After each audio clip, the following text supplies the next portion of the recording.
kasi very flexible. Diba? Parang pag sinabi mo, oh, magpaa ka, magpapaa siya. Rumampa ka, rarampa ka. Siya yung Reyna na pag nakita mo, hindi na kailangan ng mga gwardiya sa paligid niya.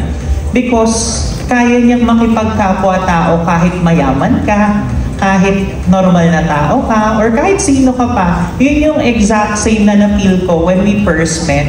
Sabi ko, kumbaga, parang, syempre bago niya ako i-approach, makikita mo may ibang tao pa na parang sasalubong sa kanya bago ako eh. So parang pag nakita mo na equal yung treatment, kasi kumbaga parang, ang hirap sa ibang queens mag-adjust eh. Pag sinabi kasi sa kanila, oh, hindi pwedeng lumapit ka kasi bantay sarado sila eh. We experienced that.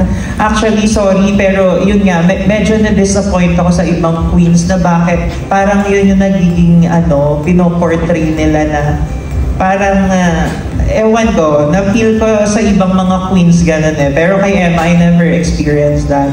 I felt na kaya niyang maging flexible anytime. Kung tingin natin class A, she can be that class A, she can be middle. So kahit anong klase ng tao kaya niyang pakisamahan. And that's what made us decide talaga to go for Emma.